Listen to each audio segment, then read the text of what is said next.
Hello दोस्तों, आप सबका स्वागत है हमारे चैनल इंग्लिश स्टडी 24x7 में। आपका इंग्लिश ट्यूटर विवेक चौहान। दोस्तों, आज के इस वीडियो में सबसे इंपॉर्टेंट पॉइंट के बारे में बात करेंगे, जो सिलेबस होता है। आप जानते हैं कि मैं किसी भी वीडियो में सबसे पहले या चाहे कोई भी जिस चीज के लिए हम प्रिपरेशन करा रहे होते हैं, तो सबसे पहले मेरी प्रायोरिटी क्या होती है, सिलेबस के बारे में। क्योंकि यदि हम सिलेबस जानते हैं तो आप किसी भी प्रकार के क्वेश्चन को करने में या किसी भी एग्जाम को बीट करने में कोई प्रॉब्लम नहीं होती है। क्योंकि वो सबसे बड़ी क्या होती है, उसकी वही बैकबोन होती है। ठीक है, किसी भी चीज को फाइट करने से पहले हमें उसके जो आर्म्स है ना, वो हमारे पास क्या होना चाहिए, बिल्कुल एकदम स्ट्रॉन्ग जोन से होनी चाहिए। चलिए हम लोग बात कर लेते हैं। यहाँ पे जो हमारा क्या है, ये मैंने लिखा हुआ है एनडीए इंग्लिश सिलेबस 2020 या 23, ठीक है ना। 22 से 23 वाले में जो हमारा क्या सिलेबस है, ठीक है। हाँ, एक और चीज मैं आपको बता दे रहा हूँ, ये सिलेबस मैंने सिर्फ आपको कंडक्ट कर दिया है, ठीक है ना। लेकिन इसके कुछ ऐसे पॉइंट है, मेंशन नहीं है, लेकिन मैं आपको क्या कर रहा हूँ, बता दे रहा हूँ कि किस प्रकार से क्वेश्चन पूछे जाते हैं और सबसे अधिकांशतः हमें किस टॉपिक पे पकड़ होगी, तो हम लोग क्या कर सकते हैं उसके मतलब कि 100 आउट ऑफ 100 क्वेश्चन क्या कर सकते हैं, उसके सभी क्वेश्चन को सॉल्व कर सकते हैं। ठीक है, तो चलिए हम लोग बात कर लेते हैं। पहले मैं वन टाइम क्या करता हूँ, रीड कर दे रहा हूँ, उसके बाद बता दे रहा हूँ कि किस प्रकार से किस टॉपिक से कैसे क्वेश्चन या सबसे इंपॉर्टेंट हमारा जो क्वेश्चंस है किस तरीके से सॉल्व करना है या किस टॉपिक से हमें बताई जाती है। ठीक है, सबसे पहले देख ध्यान से करें। मैंने यहाँ पे लिखा प्रीपोजिशन लिखा है, प्रीपोजिशन से हमारे क्वेश्चंस आते हैं। दूसरे नंबर पे क्या मैंने आर्टिकल लिखा है। तीसरे नंबर पे मैंने क्या लिखा है, कंजक्शन लिखा है, ठीक है। और चौथे नंबर पे लिखा अदर पार्ट ऑफ, लिखा हुआ कि other part of English grammar. तो other part of English grammar का मतलब कि इसमें बहुत सभी आ जाते हैं, सब कुछ आ जाएंगे, ठीक है ना। यहाँ पे भी हमारी क्या, ये कॉमन चीज है, ये एक चीज रख लीजिए कि हमारी ये कॉमन पॉइंट है, ठीक है।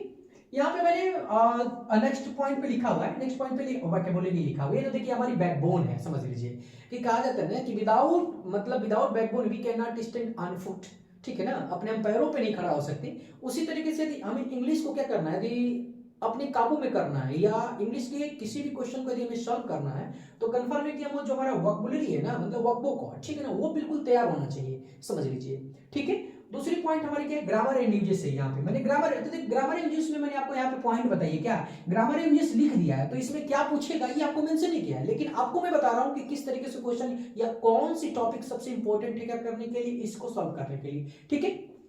तो जैसे क्या हो जाएगा, जैसे सिंटेक्स है, ठीक है ना। सिंटेक्स सबसे इंपॉर्टेंट पॉइंट होती है, क्योंकि आप जानते हो सिंटेक्स में, क्योंकि सिंटेक्स से बहुत सारे क्वेश्चन, जैसे आपको दिया है PQRS दे देता है, या चाहे आपको स्पोर्टिंग एरर दे देता है, ठीक है ना, या बोलते हैं कि find the error part which part is incorrect. तो इस तरीके वाले जो क्वेश्चन हमारे कहां से आते हैं, वो सिंटेक्स से आते हैं, ठीक है ना, वो सिंटेक्स से ही आते हैं, ठीक है। और ट्रांसफॉर्मेशन में मतलब क्या हो जाएगी ना, जो डिग्री है वो ट्रांसफॉर्मेशन का हिस्सा है। सिंथेसिस का मैं लिखने का तात्पर्य सिर्फ ये चीज है ना कि वहां पे सिंपल कॉम्प्लेक्स कंपाउंड तो सेंटेंस एज अ नेम नहीं डोनेट करता है, लेकिन हमारा क्या है, ये भी ग्रामर का हिस्सा है, ठीक है, इसलिए मैंने वहां पे मेंशन किया हुआ है। और पार्ट ऑफ स्पीच तो आप समझ लीजिए ना कि क्या है, पार्ट ऑफ स्पीच तो समझ लो कि बिल्कुल ये क्या है, इंग्लिश की बिल्कुल एकदम प्राण है, समझ लीजिए कि यदि वो नहीं है तो समझ लीजिए कि सब कुछ क्या है, ये बेकार है। यदि मैं कुछ भी आपको बोल रहा हूं ना, तो पार्ट ऑफ स्पीच, यदि वोकैबुलरी बोला, ग्रामर बोला, चाहे कुछ भी बोल रहा हूं, तो क्या वो हिस्सा है, समझ लीजिए। वो बिल्कुल बोला ना कि ग्रामर क्या है ना, इंग्लिश ग्रामर है ना, जो बिल्कुल एकदम प्राण है, समझ लीजिए। यदि ये नहीं है तो कुछ भी नहीं है,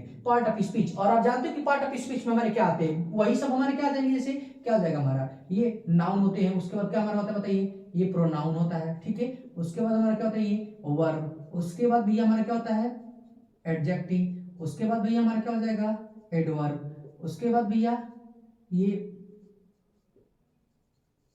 प्रीपोजिशन। उसके बाद क्या होता है हमारा, ये कंजक्शन। और क्या होता है हमारा, इंटरजेक्शन। ऑलरेडी मैंने इधर मेंशन किया हुआ है, ठीक है ना। दूसरे नंबर पे लिखा क्या है, आपके लिखा है कंप्रिहेंशन एंड लिखा है कि क्वेश्चन। आप देखिए ध्यान से, तो कंप्रिहेंशन लिखा है, तो कंप्रिहेंशन से भी क्वेश्चंस हमारे पूछे जाते हैं, ऑलरेडी आप जानते हो, ठीक है। एक और हमारा सबसे इंपॉर्टेंट पॉइंट देखिए आपको देते हैं ऑलरेडी, क्या बताइए, यहाँ पे क्या वन वर्ड सब्स्टिट्यूशन लिखा है, क्या लिखा है, वन वर्ड सब्स्टिट्यूशन। तो वन वर्ड सब्स्टिट्यूशन भी हमारे सबसे इंपॉर्टेंट हमारे क्या होते हैं, ग्रामर का एक हिस्सा होता है। और लिखा है adjective degree of comparison rules, मतलब कि क्या नहीं होता है ना, पॉजिटिव से कंपैरेटिव, फिर उसके बाद क्या सुपरलेटिव, इस तरीके के जो हमारे क्वेश्चंस होते हैं एडजेक्टिव डिग्री में आ जाते हैं, ठीक है। सिनोनिम से लिखा हुआ है, ठीक है, एंटोनिम से है।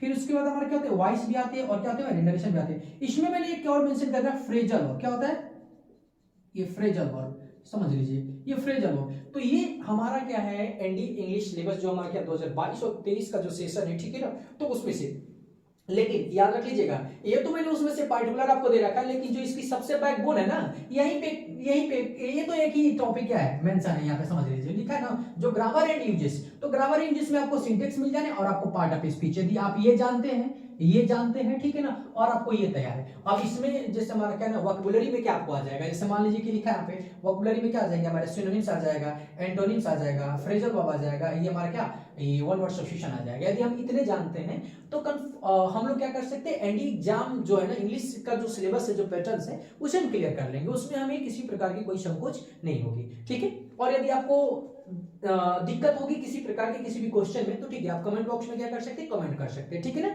Thanks for watching my video.